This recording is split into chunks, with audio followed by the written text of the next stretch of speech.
So I take it you're retired.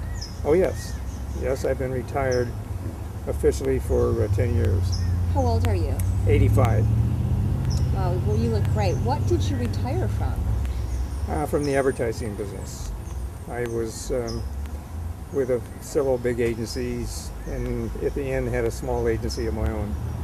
And I also was on the marketing side and ad director for a foods company, and a variety of things, but they're all in the advertising and marketing field. And what was it like for you to have to make the decision to retire?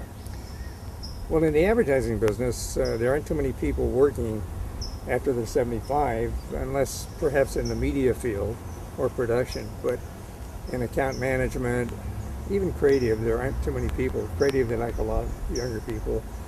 And it's hard to get new business when you get older because people think this guy's not going to be around too long. And they may think you're 65, but when you're 75.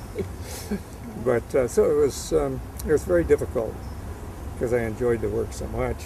And it was difficult to suddenly not have a set routine, even though the ad business, as you no doubt know, is fun because there's something new every day. Right. You go to the office, you think everything's controlled, and then pow, some big problem hits or a new campaign or something like that. And it's a lot of fun. Sounds like it's a very dynamic type of industry that would keep you on your toes every day. So what did you do with yourself after having come from such a dynamic existence into the land of retirement? It's certainly the most difficult adjustment I ever made because I love the business and I didn't feel right not doing something productive, and especially when Jenny was working hard, and she still is. But then I started, I did some volunteering, which I'm still doing. I'm a reader at the Braille Institute, recorder there, and so people can access the news. And I also am a volunteer at the Getty Museum, and I'm now a shift coordinator, which means I have to organize all the people. Volunteer at the Braille Institute, which is fun because I feel like I'm helping people to some extent, and it's a challenge to read for a couple of hours without making too many mistakes. And you can go back and correct, but the objective is to get the right inflections at the right time, so people can understand what you're saying and enjoy it more, and also to not make many mistakes. So it's fun. I go down to the Braille Institute on Vermont and Melrose, and I like the Getty because there's a lot of interplay with other people. Are you a docent? No, I could be a docent for the gardens or for architecture if I learn more, but I'm not qualified to be a docent about art because most of those people have graduate degrees in fine art, things like that, and there's an awful lot to learn. If I really, really, really worked at it, I probably could become one, but you know, at my age, I think it's a little late to get into that, but I still enjoy what I'm doing, meeting the public, answering questions, helping people, and there's a social aspect because you see the same people every time on your shift. And for example, yesterday, all 19 of us were there, which is very unusual. Usually about 15 or 14, and so we had plenty of people. And it's a lot of fun. You get to talk to people, explain about the museum, and so on. So it's another thing to do. And then the yard takes a lot of time.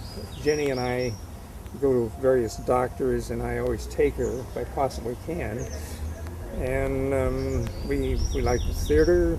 We do a lot of theater. We like the movies, and we have a lot of friends, although many of mine have died. And we do a fair amount of entertaining. We go out.